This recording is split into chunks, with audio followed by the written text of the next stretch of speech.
नमस्कार दोस्तों, मैं डॉक्टर करण सिंह। आज की इस वीडियो में हम सीखेंगे फंडामेंटल एनालिसिस क्या होता है। उसमें पहला पॉइंट है पीई रेशियो।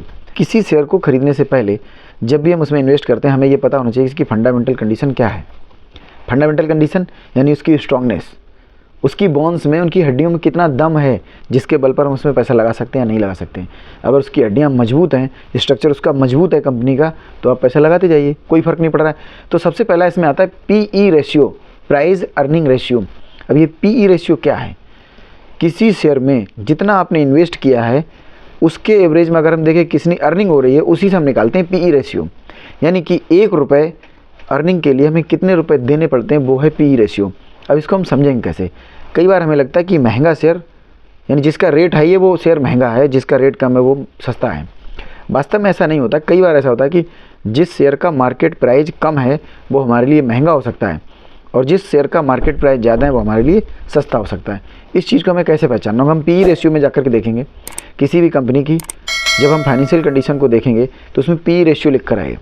उस पीई रेशियो को अगर हम कंपेयर करें, किसी कंपनी का पीई रेशियो 10 है, इट मीन्स 1 रुपये अर्निंग के लिए हमें 10 रुपीज़ पे करना पड़ रहा है। अब किसी कंपनी का पीई रेशियो 100 है, मीन्स उस कंपनी में हमें 1 रुपये अर्निंग के लिए 100 रुपये देने पड़ रहे हैं। किसी शेयर का प्राइस सस्ता है लेकिन उसका पी रेशियो 100 है, इट मीन्स 100 रुपये देने पड़ेंगे 1 रुपये अर्निंग के लिए। किसी कंपनी का प्राइस ज़्यादा है बट उसका पी रेशियो 10 है, 8 है, 9 है, तो ये मान लीजिए वो कंपनी बहुत ही सस्ती है, भले ही उसका मार्केट प्राइस कुछ भी हो।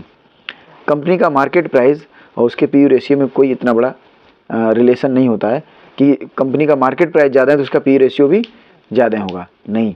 कई बार कंपनियाँ घाटे में होती हैं जिनका पी रेशियो शो नहीं करेगा। आप देखेंगे पेनी स्टॉक आप लोग ढूंढते रहते हैं ना, कई बार आप ढूंढते पेनी स्टॉक मिल जाए। उन पेनी स्टॉक में देखिए कितनी कंपनियां ऐसी जिनमें पी रेशियो दिखाई नहीं जाता है, क्योंकि वो कंपनी लॉस में है, किसी का माइनस में है। तो ऐसी कंपनी में इन्वेस्ट करने का कोई फ़ायदा नहीं है जिसका पी रेशियो माइनस में हो। ऐसे ही सही शेयर की सही जानकारी सही समय पर आपको मिलती रहे, इसके लिए हमारे YouTube channel trade Panthi with doctor Karan Singh को सब्सक्राइब करना ना भूलें।